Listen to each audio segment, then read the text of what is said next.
पंजाब के मुख्यमंत्री व सरकार के अन्य अधिकारियों के साथ किसान संगठनों के नेताओं की मुलाकात हुई, मीटिंग हुई। 3 घंटे के करीब चली इस मीटिंग में अहम मांगे थी, 13 मांगे थी किसानों की, जिनमें से एक मांग को छोड़कर बाकी की मांगों के ऊपर सहमति बन चुकी है। पूर्व प्रधानमंत्री स्वर्गीय श्री राजीव गांधी की हत्या का दोषी पैरा रिवलन को रिहा कर दिया गया है।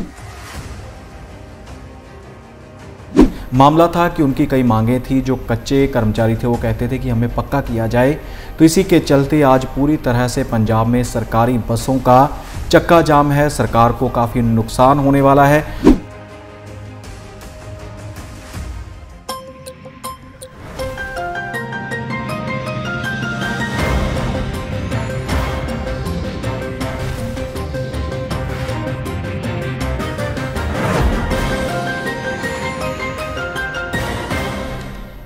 नमस्कार, D5 चैनल हिंदी के प्रोग्राम खुलासा न्यूज़ का में आप सभी दर्शकों का मैं वंदना स्वागत करती हूं। आज मेरे साथ एक बार फिर स्टूडियो में मौजूद हैं सीनियर जर्नलिस्ट धर्मेंद्र संधू जी।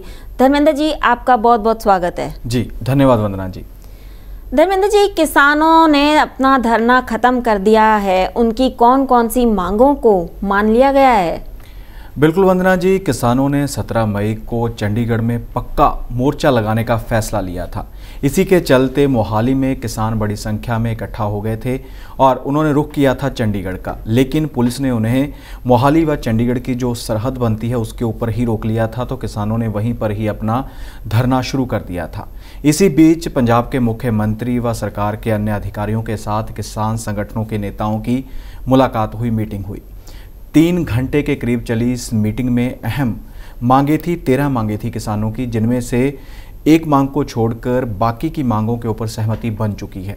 जो मांग छोड़ी गई है वो ये थी कि 500 रुपये प्रति एकड़ के हिसाब से बोनस मांगा गया था किसानों की ओर से कि जो गेहूं की फसल इस बार तेज़ गर्मी के चलते ख़राब हुई है उसकी भरपाई की जा सके। तो उसके ऊपर अभी फ़िलहाल विचार किया जाएगा सरकार की ओर से।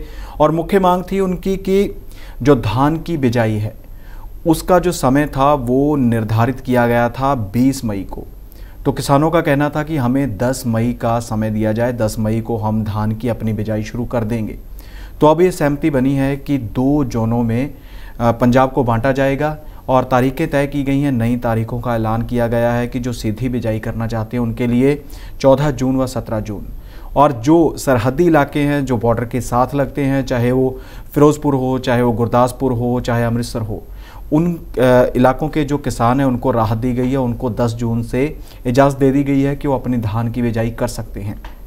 और सबसे बड़ी बात, पंजाब में मूंगी की दाल की जो खेती भी शुरू हो चुकी है। काफ़ी बड़ा जो रकबा है इसके नीचे रखा गया है और इसी के चलते उसके ऊपर भी नोटिफिकेशन जारी कर दिया गया है कि 7275 रुपये प्रति क्विंटल के हिसाब से मूंगी सरकार खरीदेगी। उसका नोटिफिकेशन जारी हो चुका है। और साथ ही मक्की की फसल को लेकर भी कहा है कि हम विचार कर रहे हैं, इसके ऊपर भी MSP दी जाएगी ताकि किसान धान की खेती को छोड़कर अन्य फसलें बीज सकें।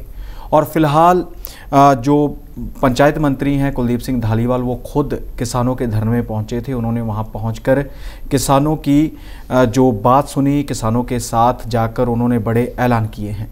पूर्व प्रधानमंत्री स्वर्गीय श्री राजीव गांधी की हत्या का दोषी पैरा रिवलन को रिहा कर दिया गया है।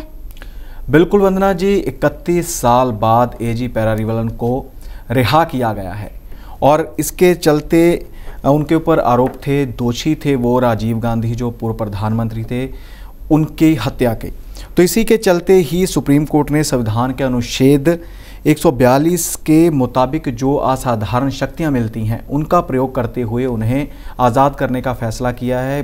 बुधवार को उन्हें रिहा कर दिया गया है। सुप्रीम कोर्ट में भी उन्होंने ज़मानत की अर्जी लगाई हुई थी और जिस आधार पर उन्हें रिहा किया गया है वो याचिका थी दिसंबर 2015 से लंबित थी।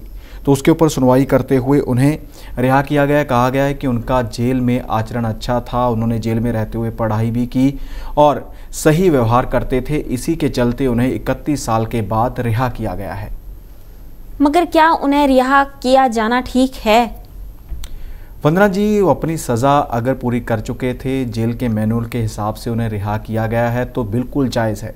लेकिन अगर वो अपनी सज़ा नहीं पूरी कर सके थे, अभी उनकी सज़ा बाकी थी, तो इसके ऊपर सवाल तो विपक्षी उठाएंगे, लेकिन फिलहाल की घड़ी उन्हें रिहा किया गया है। पटियाला में कांग्रेस ने प्रदर्शन किया है, क्या है प्रदर्शन की वजह असली? बिल्कुल वंदना जी, महंगाई जो दिन ब दिन बढ़ती जा रही है, लोगों की कमर तोड़ दी है बढ़ती हुई महंगाई ने। इसी के चलते कांग्रेस ने केंद्र सरकार के खिलाफ बढ़ रही कीमतों को लेकर मोर्चा खोला है। आज भी जो घरेलू सिलेंडर होता है, जो हम अपनी रसोई में यूज़ करते हैं, उसकी भी कीमत 1003 रुपये हो चुकी है।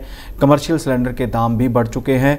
पेट्रोल डीजल की कीमतें पहले ही बढ़ गई थी, खाने वाले तेल की, दालों की कीमतें भी बढ़ चुकी हैं। तो इसी के चलते आज पटियाला में, शाही शहर पटियाला में नवजोत सिंह सिद्धू के नेतृत्व में प्रदर्शन किया गया। प्रदर्शन में खास बात यह थी कि नवजोत सिंह सिद्धू हाथी के ऊपर सवार होकर बाज़ारों में प्रदर्शन करने के लिए निकले और नवजोत सिंह सिद्धू ने कहा है कि जिस प्रकार से हाथी का डील डॉल होता है, हाथी का कद होता है, उसी प्रकार ही जो कीमतें हैं वो बढ़ रही हैं। तो ये हमारा सांकेतिक प्रदर्शन है ताकि सरकार तक आवाज़ पहुंचाई जा सके कि महंगाई को थोड़ा सा कम किया जाए। पंजाब में ही सरकारी बसों का आज चक्का जाम किया गया है, क्यों, क्या है वजह?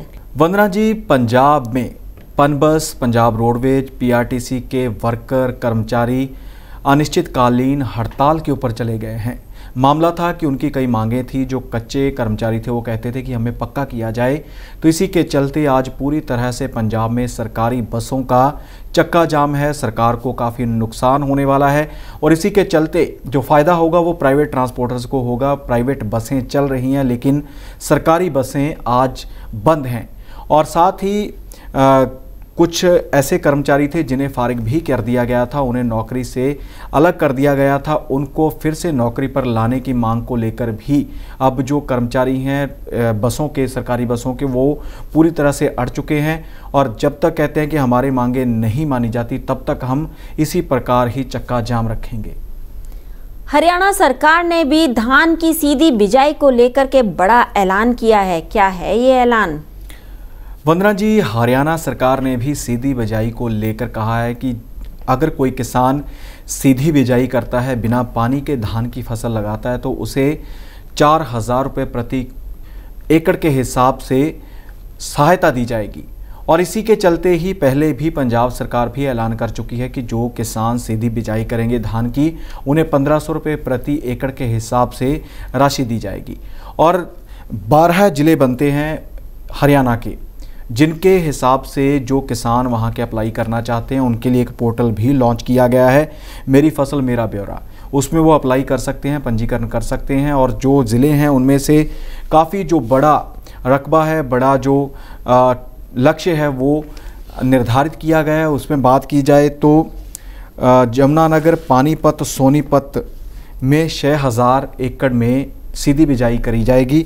इसके अलावा अंबाला में 7 एकड़, सिरसा, हिसार, रोहतक में 8000 एकड़ और फतेहाबाद में 9000 एकड़, करनाल और कुरुक्षेत्र में 10000 एकड़, कैथल व जींद में 11000 एकड़ में सरकार ने लक्ष्य रखा है कि धान की सीधी बिजाई इन इलाकों में इस बार की जाएगी। और 12 जिले बनते हैं और किसान सीधे रूप से 4000 रुपये प्रति एकड़ सरकार से आर्थिक सहायता ले सकते हैं। पंजाब के संगरूर में ट्यूबवेल से लाल पानी आने की घटना सामने आ रही है, क्या है ये पूरी खबर? वंदना जी, गांव पड़ता है संगरूर में आलोअरख। आलोअरख गांव में कई सालों से, पिछले 2-3 सालों से लगातार ट्यूबवेल लगे हैं। ट्यूबवेल से लाल रंग का पानी आ रहा है। जिस प्रकार से कलर होता है कि कहा जाए तो कोका कोला, पेप्सी वगैरह का जो कलर होता है, उसी कलर का पानी ट्यूबवेल से निकल रहा है। कारण यह है कि वहाँ पर एक फैक्ट्री हुआ करती थी। उस फैक्ट्री के लोगों ने, जो वहाँ का मैनेजमेंट थी, उन्होंने बोरवेल करके सीधा ही केमिकल युक्त पानी धरती में भेज दिया। बाहर किसी नाले में या ज़मीन पर छोड़ने के बजाय उन्होंने धरती में डाल दिया था। और वहाँ का जो पानी अब इतना दूषित हो चुका है कि जो फसलें उससे पैदावार हो रही है वो भी लोगों के लिए नुकसानदायक है। कैंसर से लेकर बड़ी बीमारियाँ लोगों को लगना का खतरा बना हुआ है और इसी के चलते एनजीटी यानी नेशनल ग्रीन ट्रिब्यूनल की ओर से भी सरकार को, पंजाब सरकार को कहा गया था कि उस इलाके में जितना भी पानी ज़मीन में डाला गया है उसे खुद अपने खर्चे के ऊपर बाहर निकाला जाए। लेकिन फ़िलहाल किसी प्रकार का कदम पंजाब सरकार की ओर से नहीं उठाया गया है और वहाँ के किसान, वहाँ के लोग जो वहाँ पर रहते हैं उस इलाके में, उनके माथे